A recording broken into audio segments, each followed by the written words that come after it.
Hello, I believe I am live, which is really, really exciting.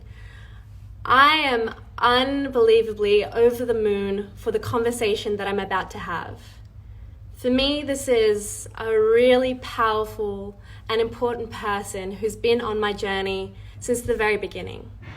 Christo is somebody whose content I was consuming 4 years ago when I was 21 years of age. And I had no understanding of the world of entrepreneurialism. I had no understanding of wanting to be a business owner and doing the things that I'm doing now. I had no comprehension of just what I was capable of doing. And at 21, I was incredibly shy. I was incredibly battled with self-confidence issues. I didn't know myself, and I doubted myself constantly.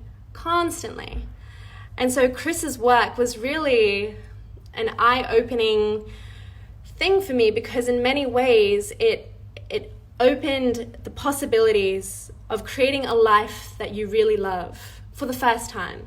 It was a concept that I had no understanding of and no familiarity of previously. But when I started consuming his content more and more, I was like, hang on a minute. People do the things that they love and they get paid for it? What? Like it was just, I was from a small town. That was just so foreign to me. And then at 22, when I was 17, in 2017, I was working in Santa Monica as an intern at a really well-known advertising agency. And something compelled me in my soul to message Chris. I was like, this is somebody whose work that I love, whose genuine energy and generosity I really appreciate. Let me just take a chance and message him and see his response. And I was incredibly floored from his response. He messaged me back and was like, sure, Anna, let's go for a tea. I don't drink coffee, but I'll go for a tea. And that was fucking unbelievable, because again, 22 years old, I didn't have a big Instagram following. I wasn't even an entrepreneur. I was an intern. But this Chris took a chance on me. And from that moment onwards, it's really instilled an approach in business for me that has really been central to everything that I do. The idea that you give without expectation. That if somebody has a sincere interest in you, you make time to sit with them and listen. And so this conversation is so important and meaningful to me, because I feel like I'm going full circle from 3 years ago. So let's get Chris on. How does that sound? Let's do this. Let's do it. I am so excited. Getting Mr. Crow on. Whoop, whoop, whoop. Hopefully. Hello. Hi. Hi, Chris. Hi. How are you? How are you? I'm good. Let me I'm just doing adjust my really well. volume How are here. you doing? I'm doing excellent, thank you. How have you been? It's been 3 years. So first, let hmm me acknowledge you. So I was 22 when I met you. I don't know if you remember the conversation, but I was 22. I was an intern. I had no understanding of much at all. I knew that I wanted to be an entrepreneur. I wasn't even a designer. And you were somebody who took the time with me. From the goodness of your heart, you had no agenda for that conversation. You just gave to me. And that was honestly so pivotal for me in my journey, in my entrepreneurial journey. So, are you okay? Oh, Yeah, okay. connection's a little bit shitty. Oh no. Yeah, that's okay. We'll make it work. So I just wanted to acknowledge you for the fact that you have been such an important part of my journey. And even though we haven't really spoken for 3 years, I've still been consuming your content, and I felt like you've been a mentor from afar. And your energy and your disposition and your approach and your humility has really inspired so much of my work. So I just wanted to start by saying sincerely thank you. Thank you for sharing that. I love hearing that. Thank you. You're most welcome. So, Chris, I'm a completely different person since we spoke 3 years ago. I'm no longer an intern. I work for myself. I had a digital marketing agency for about 2 years, and now I work in leadership and empowering people to step up into leadership. And often it has to do with unlocking their purpose and also helping them dissolve the fears that are in the way that are preventing them from taking the action that they really want to do. So that's a Hmm. little bit of context. My life is pretty much different in every shape and form and every facet of my life, externally and internally as well. So I just want to know, how different is life for you and what's happened in the past 3 years since we spoke? Yeah, a lot has changed on in both of our lives, right? So in the last 3 years, I think it was in what is it, 2018 December. Matthew, one of my creative directors, had challenged me to say, what if we stop taking on client work? What if we focus on this education thing and do this thing full time? And at first I was like, whoa, whoa, easy there. We have good clients. We've built this business up for 20 years. Are we going to be ready to walk away from that? And it took me like 2 or 3 minutes to like let it sink in. Like all ideas that challenge you, it's like first you should do is just be still and hear what is being said, to process it before you react. Like you want to think about it. And so ultimately I decided, you're right, because when we chase a client, we're very much like a hunter, and we go out, we find something to kill, we kill and we feast, and then we starve for a long time until the next kill and the next feast. So what's really been interesting is we've switched from a hunter to like a farmer. And now what we do is we plant, we harvest, and we're able to feed ourselves year round. It's a very different game, but that's what we're doing now. I love that. And I'm curious. So I want to know about crossing the chasm. From the moment that you kind of made that decision, you were relatively, like, you were known within the industry, but you weren't like super well known where it was kind of like, oh yeah, Christo, I know his work. Hmm. And talk to me about that point where you're going and you're seeing all of the momentum building, and all of a sudden people are recognizing your work and your view count goes up and your follower count goes up, and feeling all of that. Like, how was that? Was that quite a surreal experience for you? It is, and it continues to be one. So Yeah. thanks for asking that question. So there are two parts to my life, and depending on when you know me, when you come to know who I am, you have a very different story of who, or image in your mind as to who I am.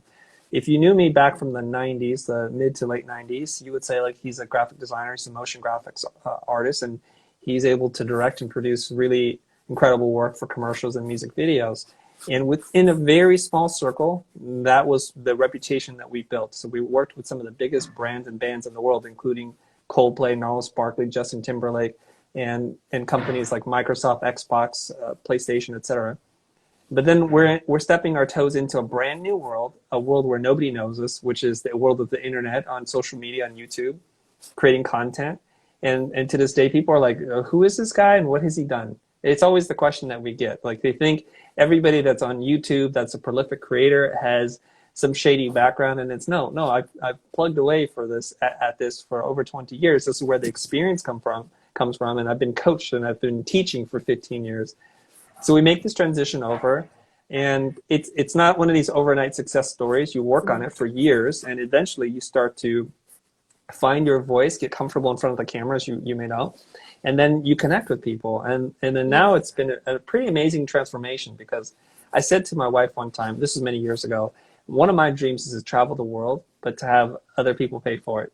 That would be wonderful. I get to travel, I get to see strange and exotic places, or just meet people from different cultures, different walks of life, but I'm there with a purpose, not just vacationing or holidaying with my family, right? So I'm able to do that, and I'm the happiest guy. I get to go to places where I don't know anybody, but we have instant friends.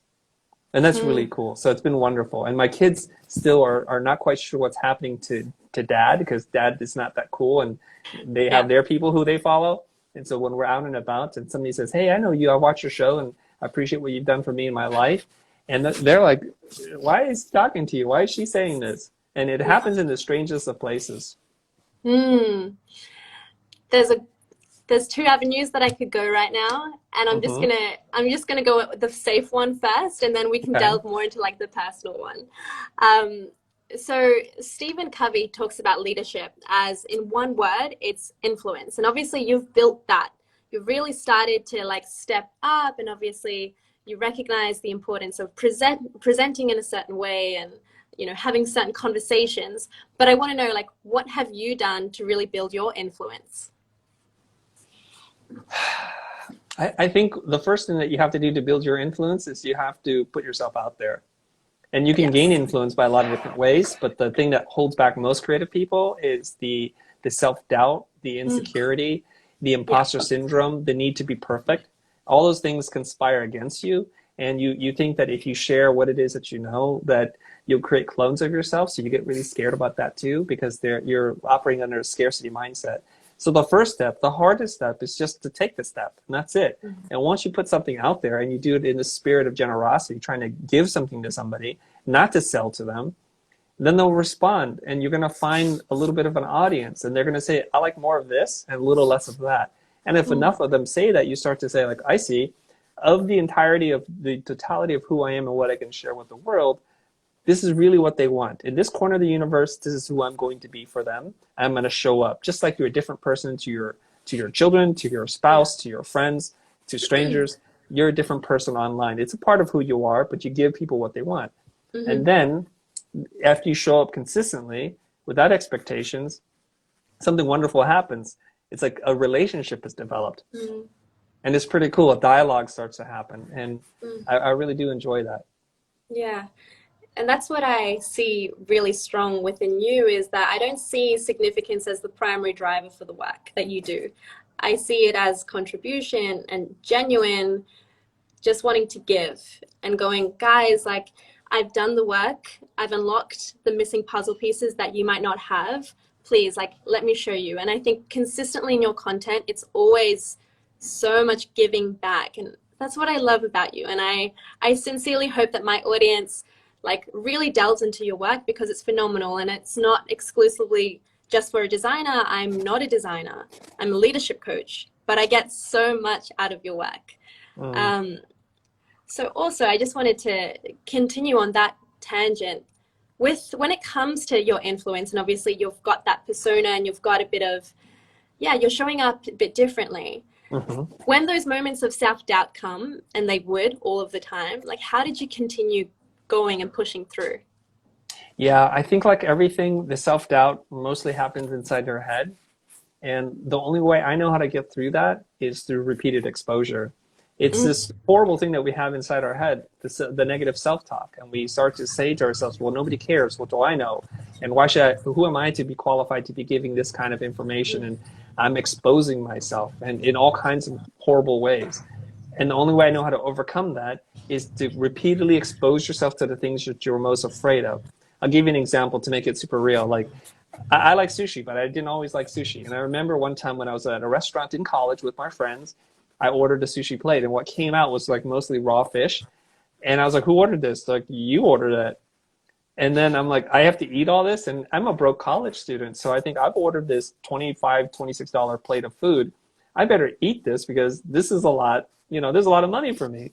And I remember eating it. I was like, whoa, I'm kind of grossed out by it. But I can see everybody else is really enjoying themselves. They're dipping, they're talking, and it's just this wonderful thing. And I got to tell you, most of that meal went into the trash. But I made a commitment to myself. It's like, you know what? Stick it out. They're probably like enjoying themselves for a reason, and give it a couple more tries, and maybe not go for all the raw fish at one time. Take it in small doses. And then if you expose yourself just a little bit, you start to acclimate yourself. Your taste buds develop, and you come to crave and actually appreciate the subtlety of flavor and texture. And that's just kind of like public speaking or influence or writing. And nobody wants to publish their first book because everybody can be critical of you once you put something into a tangible format.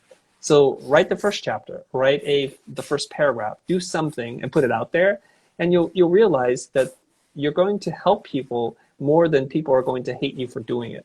And I think that's the cool part. As long as you do it out of the spirit of generosity, not to try to sell to them, because we're very good at smelling that, so don't do that. Absolutely. And I think for whatever reason, authenticity now is the most it's everybody's desiring it, and I sense this dismantling of the perfectly curated feeds and the perfectly positioned lifestyle. It's no longer like that. People really want relatability, they want vulnerability. And again, it's a difference between curated vulnerability, which is a thing, which is like, oh, look at me being so vulnerable right now, and actually being vulnerable. I think there's a difference. But I think you touched on something before, which was really important, which is I think you just have to make a decision. With your sushi example, you made a decision that you're going to commit to this. And that's a Yes. great example, but like you can apply that in every other area. It's like, okay, my talent isn't, I don't feel like I'm talented, as an example, in public speaking, or I'm not talented in writing. I need to commit and make a decision that I figure it out. Right. And I think Yeah. that's one of the most missing things that a lot of people don't get, is like you need to make it a must and go, no matter what, I'm going to figure this out. Yeah, or maybe no matter what, until 1 month from now, I'm gonna figure it out. It's That's true. okay. Yeah. It's not do or die, because when we put things in such dire circumstances, we might get really I'm scared, very right? extreme. Yeah, I mean, I understand where you're coming from, and I feel the Yeah. same way. But I just want to let people know the Yeah. hardest thing to do is to take that first step. And I Yes. do everything in my power to encourage people to take that first step. It's to a point in which people criticize me and they're like, don't make it sound so easy. Well, you could live in the difficult world. I'm going to try to make it easier, because I know that more people who try this are going to be rewarded by it than that are going to be damaged by it. So this is really important. And I think that it also makes timelines very malleable, in the sense that when you first make that first decision and then you make another, another action, you see how quickly you can build that momentum. And all of a sudden, that 5-year vision can be condensed in 2 years, 3 years. And that is Hmm. really exciting. That I love. And so, another question for you, Chris. What are you driven by in terms of your values? I'd love to know this.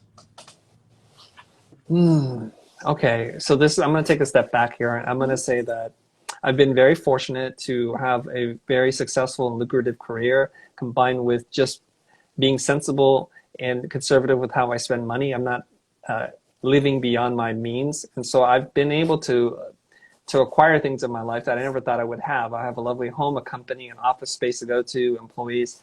And so what drives me today isn't to make more money. And I'd like to make more money, don't get me wrong.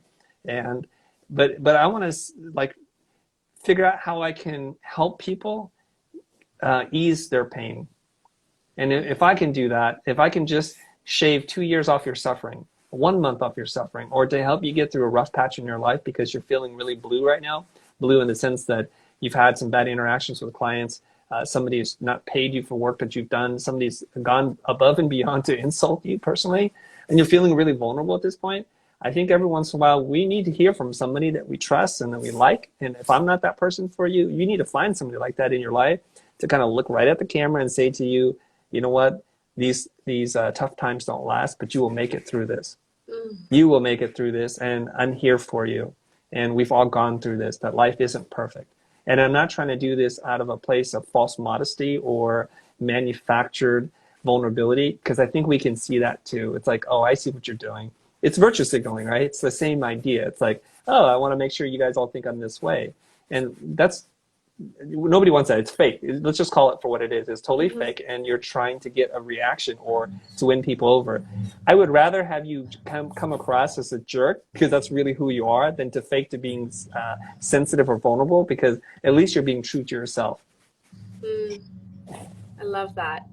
Yes to all of that. And also, I think it is hard to step into that space of being completely yourself, because we have that social conditioning, we have, things on the media that kind of reinforces what we think we should be. And like Yeah. for me, my journey is always a process of accepting all the different parts of me, and that's that's a never-ending journey.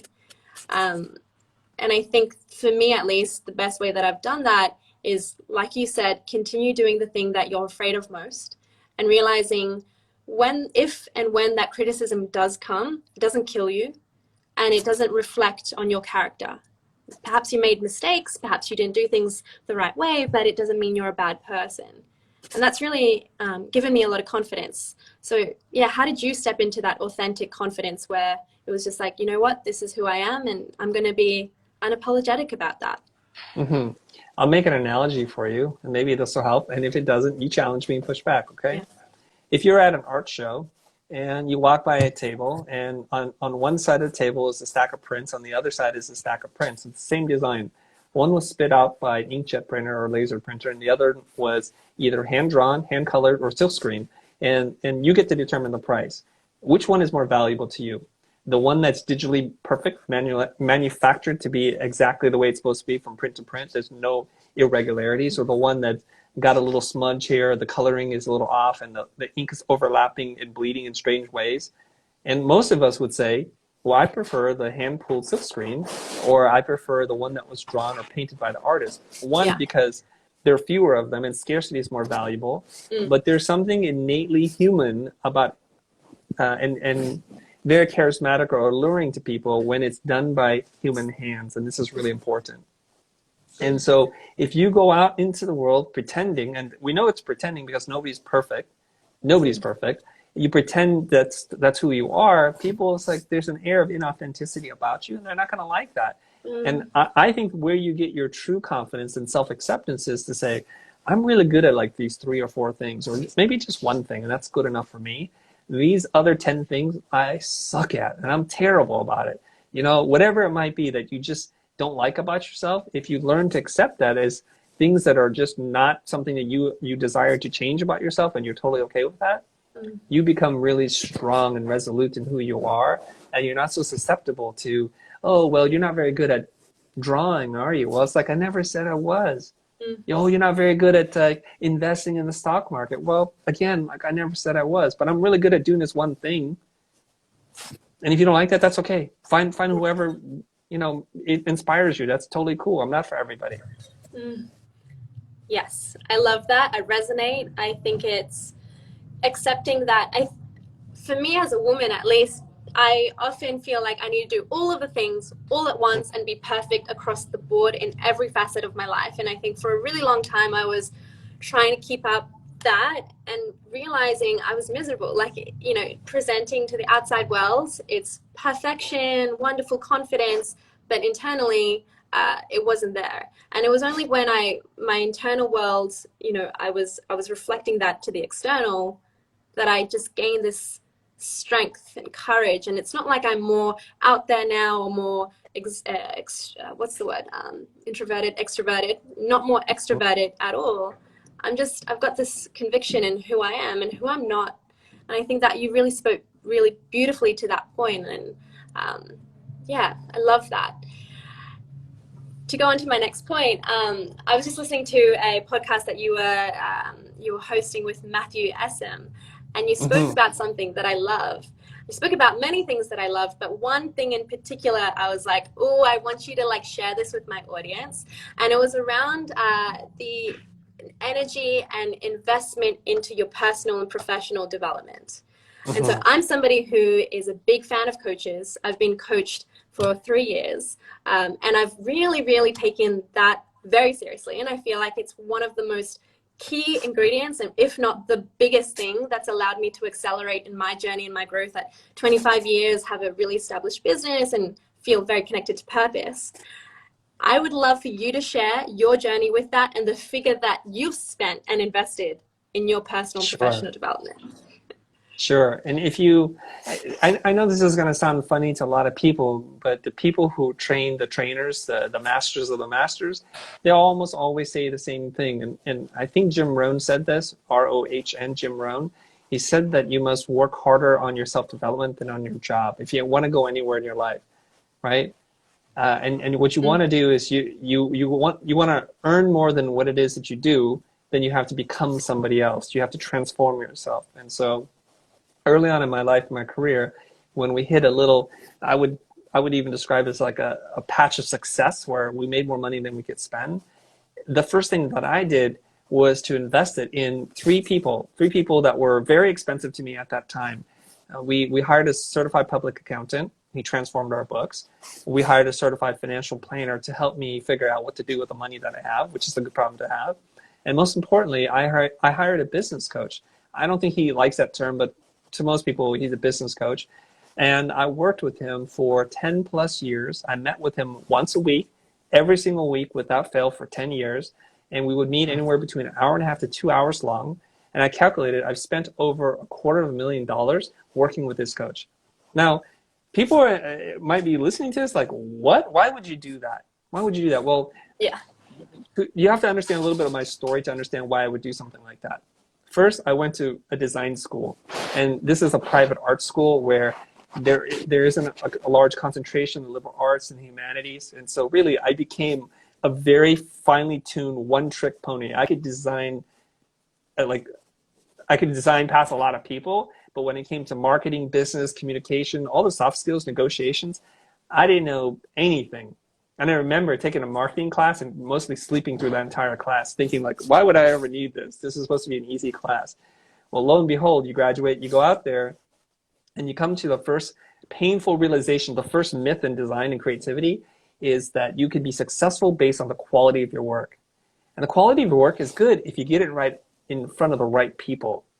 This is critical. Nobody tells you this in school. They really don't, because they focus so much on craft and making things better, like visually better.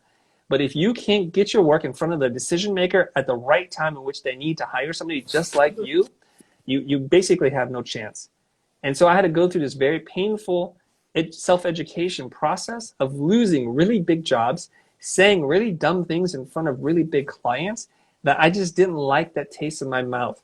I think there's a sports analogy here. It's not the fact that whether or not you can take a shot or not. It's like whether you get up every time you fall. And so I just don't like falling. So I'm going to get up next time. I'm going to learn something.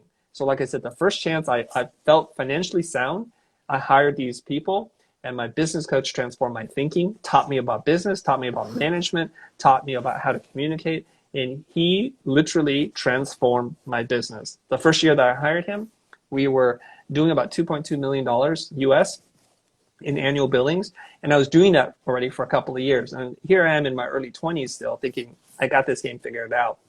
But with his help, in that first year alone, I was able to go from 2.2 million to $3.8 million in 1 year. So he had, in my mind, already earned whatever money I was going to pay him for a really long time.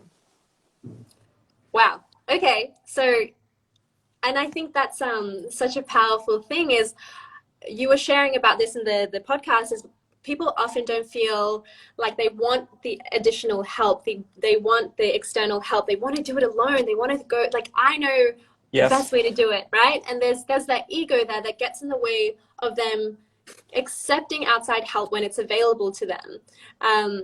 So how did you overcome that? And was that the first investment that you made in yourself, or was there one prior to that?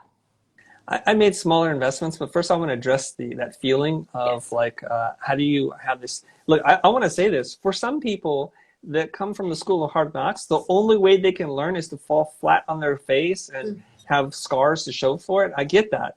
And they get banged up pretty bad. And at some point they figure it out, because we all do. If you stay in the game long enough, and this is critical, as long as you don't quit before you're decimated, you're fine, because you're going to grow and you're going to overcome. This is for people who say to themselves, I would like to shorten the 30 years of pain to like 5, so I can get to the good stuff, so I can enjoy my life and retire when I'm young. That's for those people, and that's okay. And the world is perfectly suited for whatever style of learning you want. I'm going to admit to you right now, I work really hard, but I work hard to be lazy. I'm going to just explain that. I work hard to be lazy in that if I can pay somebody something to minimize the pain to feel something and to get me to where I want to be faster, I'm going to use my money wisely. I don't always do that. Like, I'll give you an example. Like, say for right now, and this is real, we are still trying to figure out our Facebook marketing campaign because we want to be able to get our products into the hands of more people. But I'm a stubborn guy because I want us to figure it out. I don't want us to just send that offshore. I don't want to just hire people to do that, because I think that's a critical part of learning how to grow your business. And I think the knowledge that we gain will be super valuable. But maybe I'm just being super cheap and short-minded. Maybe I should just hire the pros to come in, pay them whatever they're asking for, and just offshore the whole thing, let them do it. I don't know. So those are the things I still struggle with, obviously, right? But in this case, it was very clear to me, I can't, like the expression goes, I can't hire somebody else to do the push-ups for me. I need to learn, I need to grow.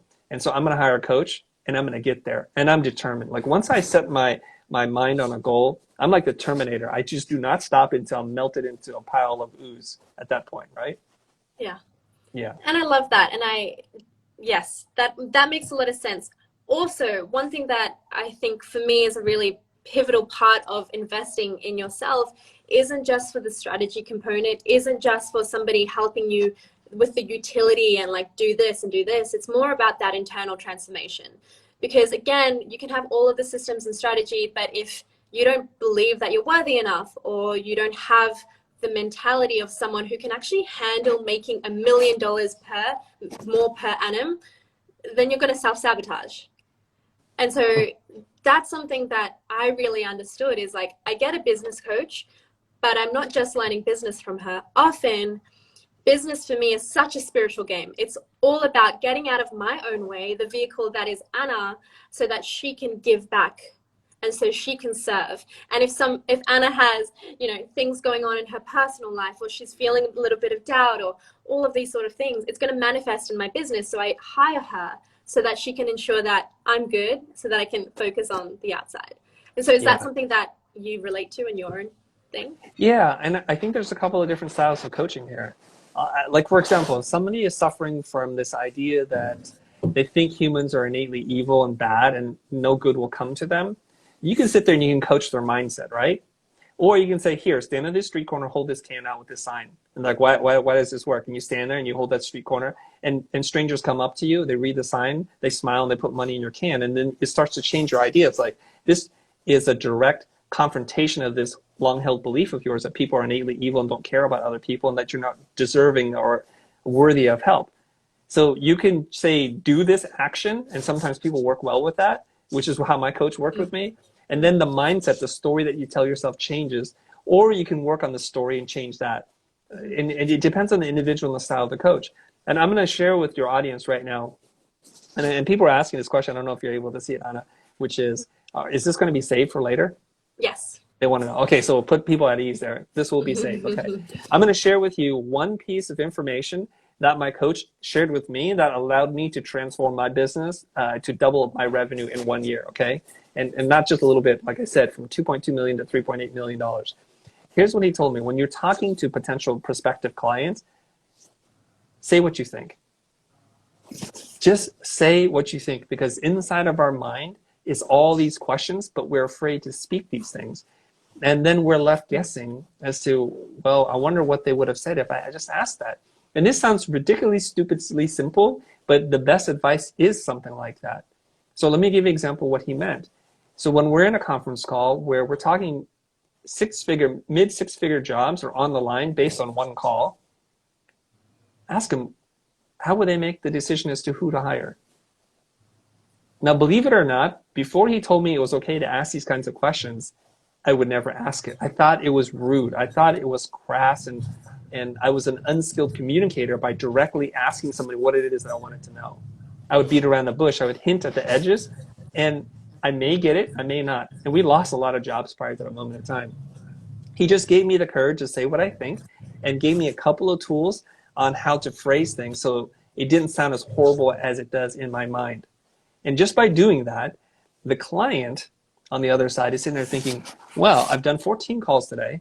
Not a single person has asked me this question and asked me what it is that I'm looking for and how will I decide and on what criteria and what keeps me up at night. And what does a big win sound like? And what are things that are unchangeable, immutable, the sacred goats, if you will? And by asking that, they're like, this kid is smart.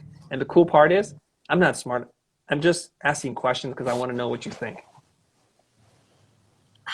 The art of influence, and also authenticity and authentic confidence. Oh, this is the work that I'm so passionate about. So thank you for sharing that. That is awesome. And I will apply that in my own sales processes, because I think there are often times where I'm like, oh, I don't want to ask this, because the work that I do delves into personal life. And yeah, I think just hearing that gives me my own permission to be like, you know what, if it's there, ask the question. Yeah. So thank you. Now, can I just give a couple of tips here? Please. If in your mind it's going to sound terrible, whatever question you want to know, like can I ask this person out? How much is this budget? How much money did you make? What was the one secret that you had that actually helped you to go from point A to point B? We want to ask all these kinds of questions. Like we're attending a conference and we're afraid to reach out our hand and ask these because we think it's going to sound terrible. One thing that you can do is to smile while you ask this question. And it'll change the way you speak and it'll change the way you phrase the words as it comes out of your mouth. These are one of these external influences that impact the internal mind, right? So just smile. And I'll tell you something. I talk to many very, very successful people, way more successful than I am. And I'll just ask them point blank, how much money did you make? Like, what did you charge for this? How many books did you sell? Or tell me about that horrible time again. You see what I'm doing here? I'm just smiling and asking these questions like I'm a really curious, excited child. And it opens people up. And some of them are taken aback because they're like, well, geez, nobody's ever asked me how much money I made. And here's this guy, he's just going to ask. And that's what I do. I ask, and if they don't want to say it, it's totally okay. But it's one of those things where I'd rather ask and they say, you know, I don't want to answer that, rather than turn around and say, why did I ask that question? I think my audience would have wanted to know that same thing that I want to know. I love that. And I'm getting more and more comfortable by pushing my own barriers, my own barriers of what I'm comfortable with exploring with somebody else and how vulnerable I can be with somebody else. And it's a process. It's a weird process because it's a lot of self-discovery and learning more parts and dimensions to you, and it's wild. So thank you for sharing that.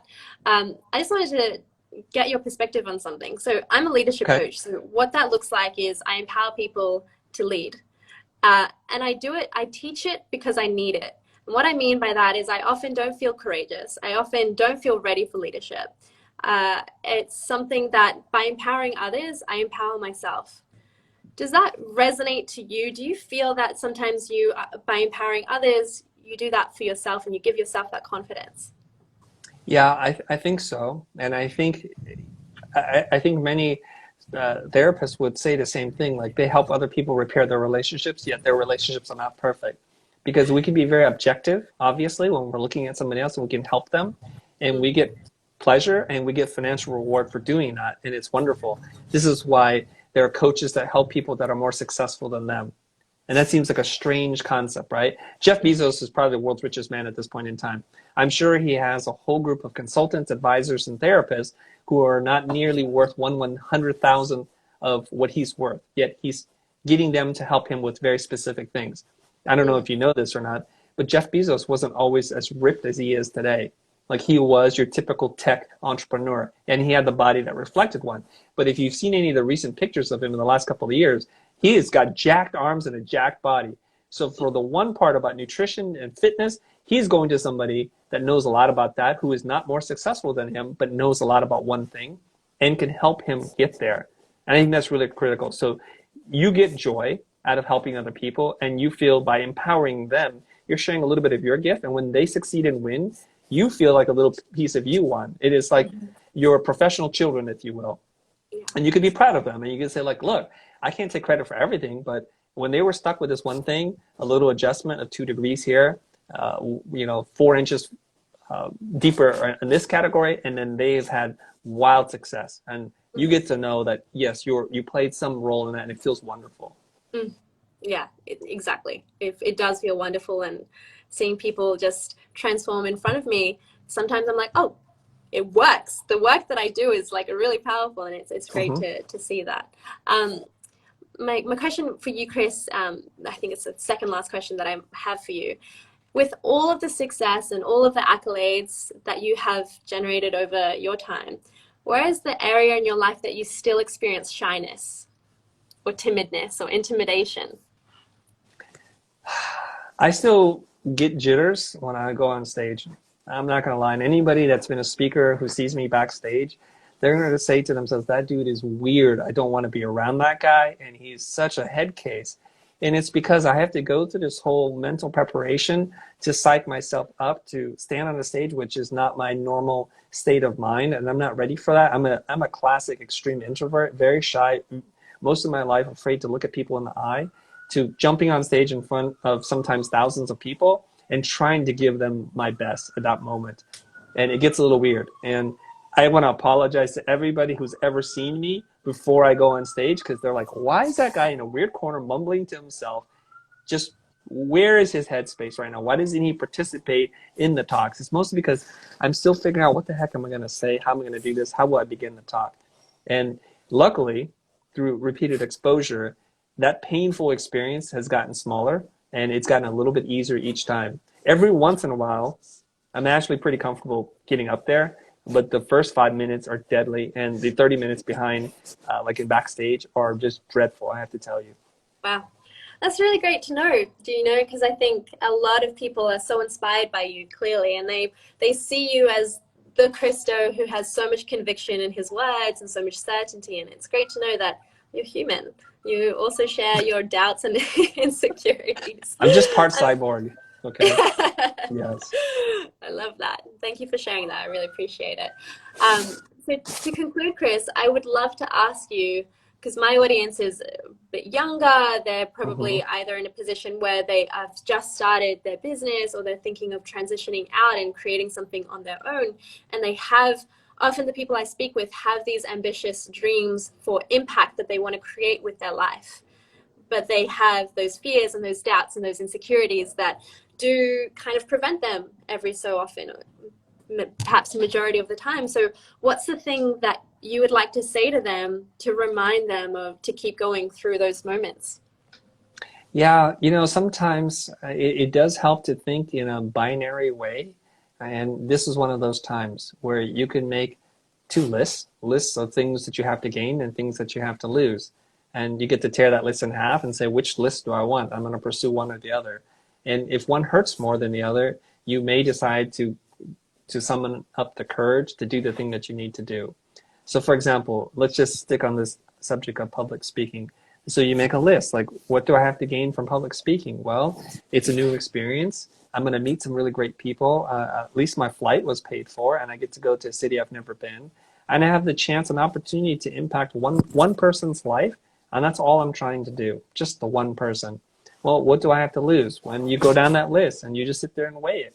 And when the list of what you have to gain is much more beneficial to you than the list of just the things that you have to lose. And the truth is, things that you have to lose are mostly just made up in your mind anyways. Just want to let you guys know. Then you'll take action, but not until you can see it like that will you take action. I love that. Objective, which is great. And I think it's just recognizing that, as you said, most of it is in your mind, and it's self-imposed limitations that are not impossible to overcome. They're completely possible, but the only thing that can make it possible is action. And I think a lot of people are great at eloquently talking about these beautiful things, but if they don't actually pull the trigger and do the thing, it's never going to happen. So yeah, and I'll say this: sometimes it's helpful to have this one crazy friend, and I think we all have that one crazy friend who are like, oh, you want to talk to her? And just pushes you into that group and said, I'd like you to meet my friend John. John, this is Mary, and vice versa, right? Or like, who wants to volunteer for this talk? And everybody steps back, and you look at it like, wait, I didn't volunteer, but everybody took a step back, and now it looks like you took a step forward. We do need that one crazy friend sometimes, because as logical as we can be, we're still emotional creatures, and sometimes it's just like, put yourself in a situation where you're totally uncomfortable. Now, the funny thing about creatives, because that's usually my audience, I'm surrounded by creative people who get stuck on empty platitudes, like things outside the box, the only thing you have to fear is fear itself, whatever it is they say. But then when it comes to their own actions, because we're really good at prescribing advice to other people to tell them to be bold, to be brave, but not for me, I'm not going to go for it. It's like, we got to start taking some of our own advice. And that's really what it means. To go outside your comfort zone means to do something that you've not done before at great risk to your personal and professional reputation. Just go for it. Yeah. That's it. Love that. And I think not only the crazy friend, that is very important, a part of it, I think also mentors from a distance. And it's something I'm really passionate about. So people who have actually done it, who embody it, and who have the grace to share it. So like you, right? And so when you say something, it holds a lot of weight for me. I feel like it's the truth. You've done your vigor test with your experience. So if you say something to me, it's probably very, very true. And so I'm going to take that. So I think, yeah, having people who you look up to, who you would like to emulate in some form, is so important. And because, again, the conversation that I had with you, actually, before then, the year before I met you and I was just consuming your content, what that did was it opened my mind to possibilities that weren't available to me previously to that. Mm-hmm. And then having that conversation, honestly, just being in your energy was very transformational for me, because first of all, it was the first really big shot entrepreneur that I had surrounded myself with in person. And that in itself did something to me. It's like, oh, wow, Mm-hmm. like I was worthy of having that conversation with Chris. What does that say about me? And it kind of just stimulates your thinking. And then continuing to have those regular touch points. I often circle back to your content. I like get the thing, you tell me what to do, the implementation, and then I go out and I do it, and I won't listen to you for a couple of months because I'm in it. And then I come back and I'm like, great, what's the next thing? Mm. So I I do think want to having, say something to you. Yeah, that yeah. you've always been worthy. It didn't take anybody of any note to tell you that you were worthy for the moment that you asked yourself that question. So if somebody else is going through this, I just want to tell you that you are worthy. You are, and you have this one precious life to do something. Do the most that you can in the way that you can, and to realize and to be easy on yourself when you mess up, and it's totally okay. Because it could have just been as easy for me to say, like, I'm busy, and for you to feel differently. And just because somebody that you look up to or want to have a conversation with doesn't meet with you, doesn't agree, or doesn't respond to your email, doesn't mean you're worth any less. I have to emphasize that, okay? And I want people to like let that message sink in, because it's just a function of timing. Like, you got me at a moment. I don't remember exactly what's going on in my life, but Yeah. I had a moment. I'm here, you're there. I'm like, okay, I'll meet you. And I do this from time to time, less so now because I have so much work to do, and I'm getting hit from many different angles, obviously, but I try. And just Mm-hmm. because somebody doesn't agree doesn't mean you're worth any less. It's just bad timing. Try again, and just be resolute in knowing who you are and that you're worthy of this. You have to convince yourself that first, actually, before you meet this person. Mm-hmm. Right? Because your Yes. energy is going to be different. If you come across as really being insecure and needy, I got to tell you, that's not very attractive at all. Yeah, I love it. I think worthiness is the biggest thing, and I think we often feel like we need to accomplish so many things. And you were having this conversation with Matthew about, him being 31, and it's like, well, all of his clients are older than him, and him feeling, does he ever feel like he's inexperienced or whatnot? And it's like, it's not about that. It's if you really have the conviction that you know that you're worthy, you have the capacity, you will figure it out. Even if it's not perfect, you will do the best you can. Then things start to happen for you. But it's only when you're beating yourself up, you're going, oh, I'm not good at this, I'm not good at that. That is Yeah. really the biggest barrier to making those moves. Yeah. I want to also tell everybody that's watching to be mindful of the negative self-talk that you allow to persist in your mind. Because it is true, I think we have a proclivity to feeling negative, and they're stronger emotions. It makes us feel alive. So they feel like when we're feeling sad and depressed and dejected and frustrated, those are very strong emotions that they charge us. But you can start to let that become part of your normal voice, and it's a super dangerous place to live.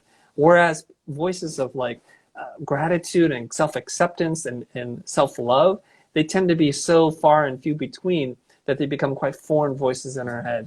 And it's very important to make sure that we choose the right words to code our experiences, because the words we choose affect the memory of those experiences, right?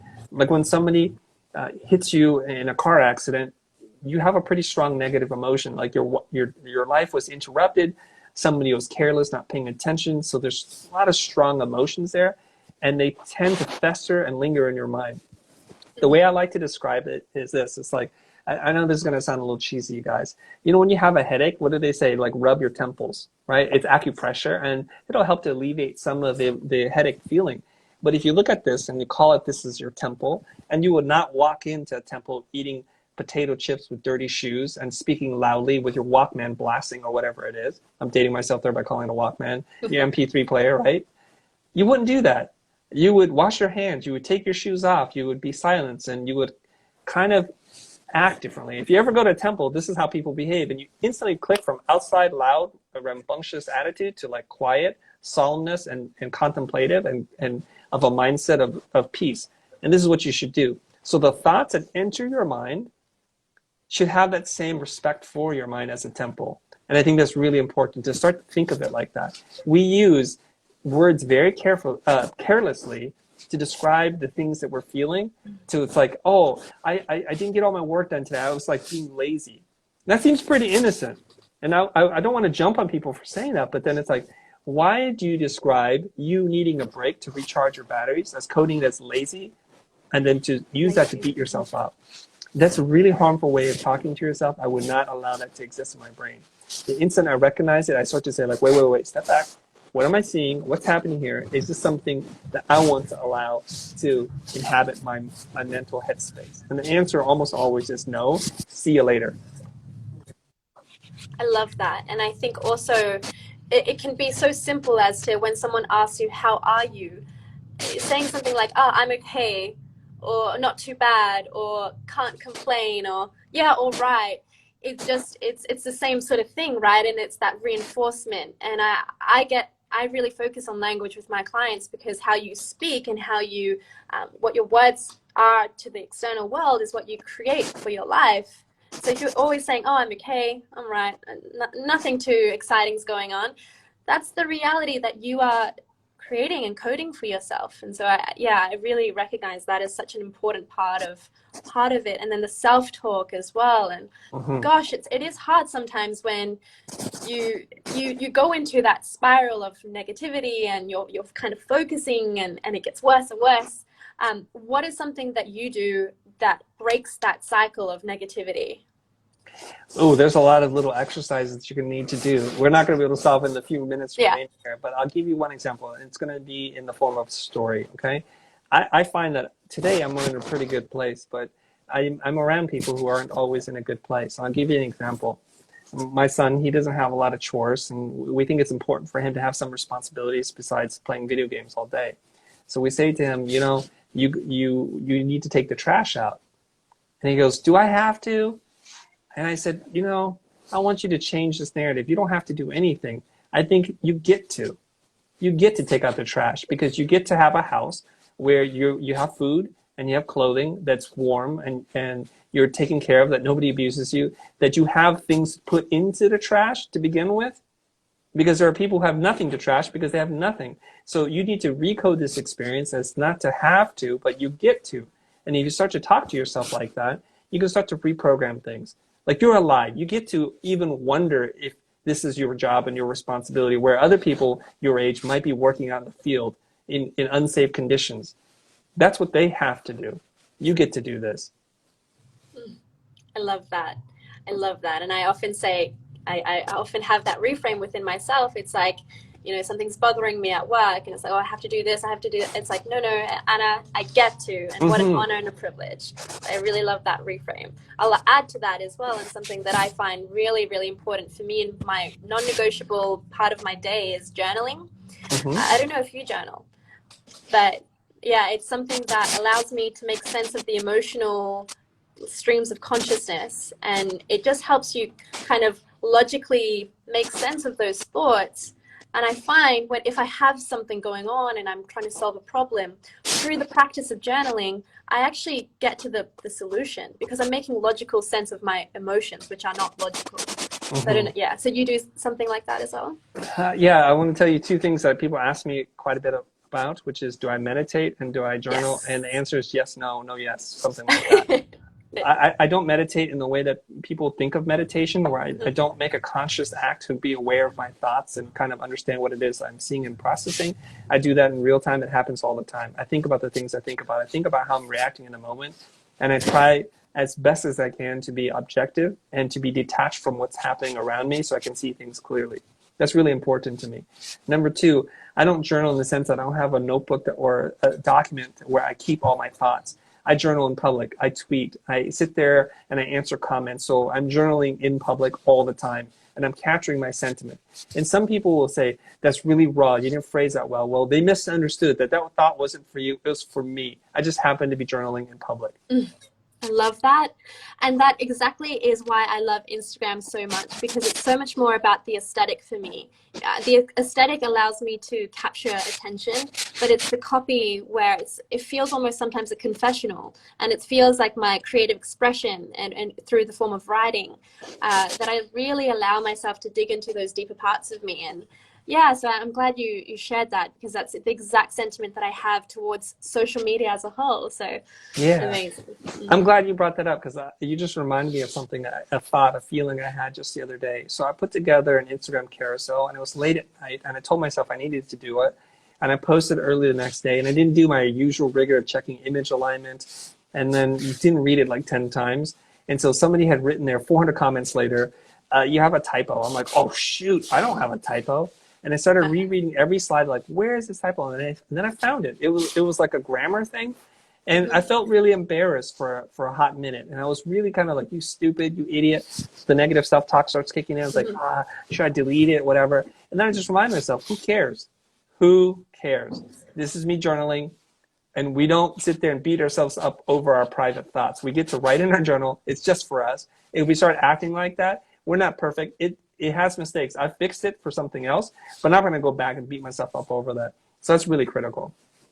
And I love that. It's almost like you're recalibrating yourself as to, like, you're checking yourself as to, hey, who am I doing this for? Am I doing this for me and my musings and the, value that I have to share? Or am I doing it to get liked and to get credit, fame and all of that sort of thing? Or to pretend like I'm perfect, and I'm not. Yeah. And that's representative of me, and I'm going to own that. So yeah. And the important part was the message is intact. The part that is important for you to know is clean. It's mistake-free. The part to lead up to it, there's a couple of mistakes. I fixed it for other things, but obviously that post is live and it's still out there, and it's flawed. It's okay. Yeah.